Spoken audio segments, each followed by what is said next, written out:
So you've been an electrical engineer, you've been in the corporate world with Hewlett-Packard. What made you embrace monkhood? I mean, what was that trigger? What was the catalyst? Because even if you were on your own path, there have been gurus, spiritual leaders who have been householders. But you decided to embrace celibacy and monkhood.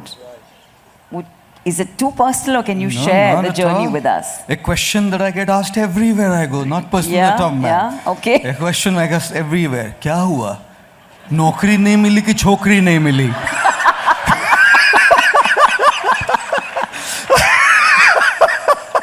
Something like that, yes. Something like that. People think you turned to monkhood because dal nahi gali. You were frustrated, you were disappointed, you had nothing in life left, so you embraced monkhood. Here's what I say usually. How many of you work a job? Brilliant. How many of you are students? Oh, wow. How many of you are looking forward to a brilliant, promising career in the future? Oh, brilliant. How many of you are absolutely 200% aware that there's going to be immense pressures when you start working a job? Brilliant. Brilliant. You can imagine. There was a poultry farm, ma'am. And the poultry farm owner came to the poultry farm and said to all the hen, मैं तुमको रोज दाना डालता हूँ इतना, तुम दिन का 2-2 ही अंडा डालती हो? मतलब कोई proportion है? अगले मंडे से 10-10 अंडे चाहिए. Welcome to the corporate world. That's called performance pressure.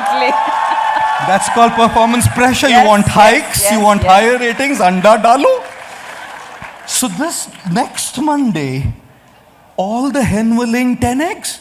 Because they met together. One hen said to the other hen, I've sent my check recently to Yale, loans to pay. The other hen said, I just purchased an apartment in Malabar Hill in Mumbai. Mortgages and loans. Right. No choice, 10 andas because we need the grains. Except for one, poor fellow was laying only 1 egg. So the poultry farm owner yelled and shouted and said, look at your colleagues. They're laying 10 eggs and you're laying only 1. ये बोला खुदा का शुक्र करो मैं एक डाल रहा हूँ वरना मुर्गा हूँ मैं.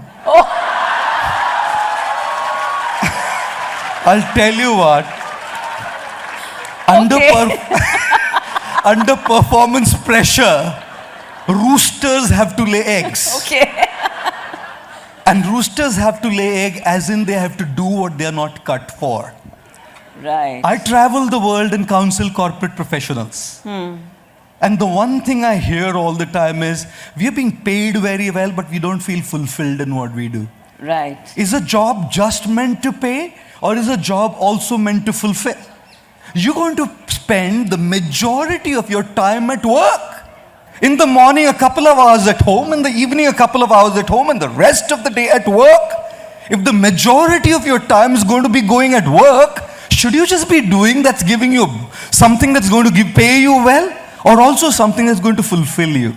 Absolutely. So when I was working a job at Hewlett-Packard, the one question I asked myself is, do I see myself doing this for the rest of my life? Right. I'm great at it, absolutely phenomenal at it, I'm like absolutely smashing it, but do I see myself doing this for the rest of my life? And the answer was a loud, clear no. Right. I cannot, because this doesn't fulfill me. So the question was, what fulfills me? I didn't want to work with machines and systems. I preferred working with people. Right. So obviously the choices were study psychiatry, study psychology, study behavioral economics, organizational behavior, all to do with people. Yeah. And then I also found I had a spiritual calling.